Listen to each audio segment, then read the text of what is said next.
When the phone rang at 5:30 a.m., Elon felt a strange heaviness before he even answered.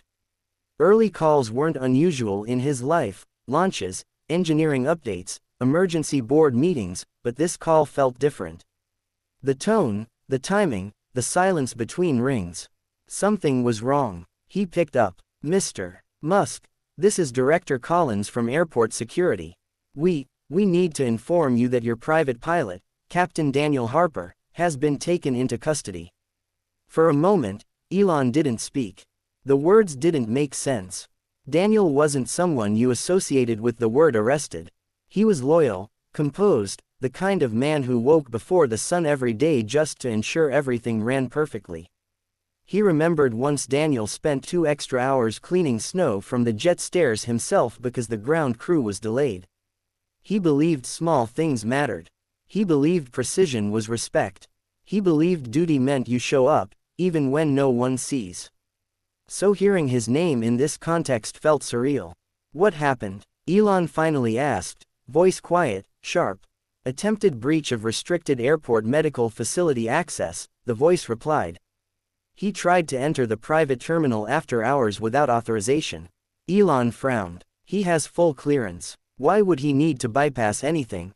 "That's what puzzled us too," the director replied. "We discovered medical supplies in his bag: insulin vials, syringes, and emergency cooling packs. He refused to cooperate at first. Sir, it looked suspicious." Elon rubbed his forehead, pacing now, adrenaline rising. Daniel wasn't reckless. He wasn't secretive. And he certainly wasn't careless. "I'll be there in 10 minutes, Elon said, already grabbing his jacket. The drive felt longer than it should have. His mind replayed every interaction with Daniel: the calm greetings, the steady voice during storms, the way he always made sure the jet crew received meals before he did. A man like that didn't break rules without a reason. Something more was happening. When he arrived, airport security escorted him through the back corridors. The air felt heavy, the fluorescent lights harsh and unforgiving. They led him to a small glass holding room. There Daniel sat, not defiant, not angry, just exhausted, his shirt slightly wrinkled, his hands clasped tightly, eyes red from worry, not shame. That told Elon more than any report ever could. "May I speak to him?" Elon asked. "Before that," the officer said, handing Elon a sealed evidence bag. Inside were multiple insulin vials, sterile syringes, ice packs, and, unexpected and heartbreaking, a small stuffed teddy bear keychain. The kind of thing a child clings to when scared or hurt. Elon felt something in his chest tighten. The officer continued quietly, almost reluctantly, as if he understood the complexity of this moment. "His daughter collapsed early this morning. She's diabetic. Severe episode. The nearest hospital pharmacy is 20 miles away and, apparently they were low on emergency stock today." He panicked. He remembered the private terminal keeps emergency insulin in their medical bay for staff and high-risk passengers. He tried to access it before anyone arrived. Elon swallowed. Not a criminal act, a desperate father. He didn't say any of this when detained. He asked. He was in shock, the officer said. "And protocol is strict. He was stopped before getting in. We couldn't take chances." Elon looked through the glass again. Daniel didn't even notice his presence at first. He was staring at the wall, jaw set, breathing controlled but strained. Holding himself together by threads. That was a man trying not to fall apart, not someone hiding wrongdoing. Elon stepped inside the room. The door clicked shut behind him. Daniel lifted his head, eyes wide, then heavy with shame. "Sir, I'm sorry," he whispered before Elon could speak. "I wasn't thinking. She couldn't breathe properly. I didn't know what else to do." His voice shook, but he stayed upright, discipline refusing to crumble even under fear. "You tried to get insulin from the medical bay?" Elon asked gently. Daniel nodded. "I should have called someone. I should have waited, but every second felt like I was losing her." He paused, swallowing hard. "I know the rules. I've lived my life by them. But in that moment, I wasn't a pilot. I was just a father." Elon didn't interrupt. He let the silence sit, heavy but honest. "I would have taken any punishment, Daniel continued quietly. As long as she lived. There it was, raw, simple truth. The kind spoken without defense, without pride, without strategy. Just love. Elon felt a wave of respect so deep it almost surprised him. The world often judged people by their failures, not the reasons behind them. But in front of him sat a man who risked his career, reputation, and freedom, not for greed, not for secrecy, but for his child. Sometimes true loyalty wasn't shown in uniform or protocol. Sometimes it showed in the moments a person's heart overpowered logic. Not because they wanted to break rules, but because nothing mattered more than someone they loved. Elon understood something essential right then. Greatness isn't found only in ambition, technology, or bold decisions. Sometimes, greatness is in the quiet courage of people who risk everything for family. He looked at Daniel and spoke softly, not as a CEO, not as a public figure, but as a fellow human being who also knew the weight of protecting a child. "We'll figure this out," Elon said. "You're not alone in this." Elon knew there were rules, security protocols, legal lines drawn in ink and seriousness. But there were also moments in life when humanity mattered more than procedure, when compassion walked into a room and every regulation had to take a breath and step aside. This was one of those moments. He didn't raise his voice or demand anything. Instead, he sat across from the security director and spoke with calm certainty. This man wasn't trying to harm anyone, he said. He wasn't smuggling. He wasn't stealing for gain. He wasn't trying to bypass authority. He was trying to save his child. Sometimes power lies not in loudness, but in quiet conviction. The officers exchanged looks. They had seen countless cases, excuses, rehearsed stories, but this wasn't one of them. There was no script in Daniel's trembling voice earlier, no polished defense. Just raw fear of a parent. They reviewed footage again, listened to emergency call logs Daniel's wife had made, saw the timeline, the panic, the desperate rush. There were protocol breaches, yes. But there was also sincerity, and a rare kind of love. After a tense pause, the director exhaled. "We can release him into your supervision until formal review," he said.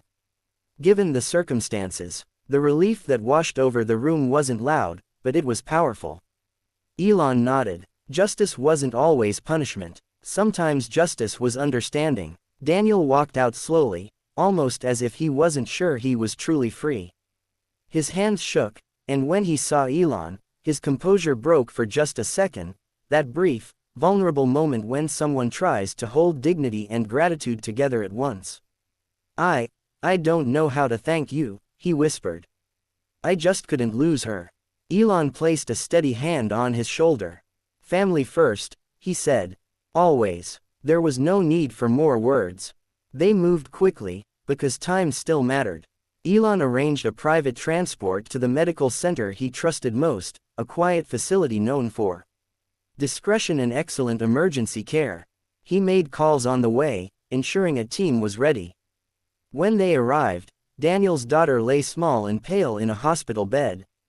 Machines beeped softly, a rhythm of uncertainty and hope. Nurses moved with practiced urgency, and doctors nodded respectfully at Elon before focusing on the young patient. Daniel sat beside her, holding her hand as though it were the most fragile thing in the world. He whispered comforting words, voice breaking on every third breath, trying to be strong for her while fear tugged at his chest.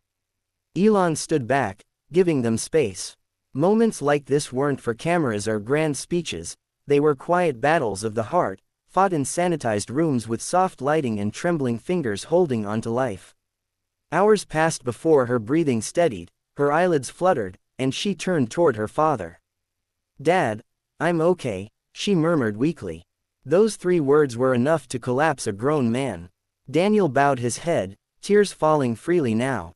He kissed her forehead gently, overwhelmed by relief.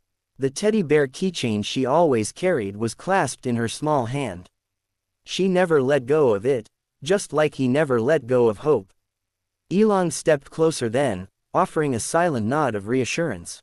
Daniel looked up, eyes red, voice rough from exhaustion. "You saved her." Elon shook his head. "You did. A father's love did." But Daniel shook his head too. You listened. You believed me. That matters. The truth settled quietly between them. Sometimes believing someone at their most desperate moment is the greatest kindness you can offer. A few days later, when Daniel returned to work, he arrived early as always. His uniform was pressed, shoes polished, posture straight. But now, there was something deeper etched into him, a quiet gratitude, a strengthened humility, a gratitude too big for words. He approached Elon before their flight, voice soft but full of emotion. I thought I'd lost everything, my daughter, my career, my dignity. You didn't just help me, you restored my faith in people. Elon smiled, not the public one, not the media grin, but the real human one reserved for moments that mattered. You would have done the same for your crew, he replied. Daniel nodded, knowing it was true. Kindness, after all, wasn't selective. It grows in people who value life beyond themselves. Later, Elon gathered his team and announced a new humanitarian emergency support program, immediate response assistance for employees and contractors facing medical crises, transportation emergencies, or urgent family issues. No one would ever feel alone again while carrying the unbearable weight of protecting someone they loved. He didn't frame it as charity. He framed it as responsibility, the kind every leader should hold close. Technology could change the world, yes. Rockets could reach Mars, cars could change industries. But saving one family in a moment of need was its own kind of mission, something profoundly human. As the jet engines later rumbled to life and clouds drifted past the windows, Elon looked out quietly. Billion-dollar deals and rocket trajectories could wait. In the quiet hum of flight, he thought about how fragile life is, how quickly normal can shatter, and how powerful even one act of compassion can be. Sometimes the greatest breakthroughs weren't built in factories or launched from pads, they happened in hearts, in decisions made not out of protocol but empathy. And in that moment, high above the world, he felt certain of one truth. Kindness, when chosen at the moment of power, becomes a legacy far bigger than any invention ever could.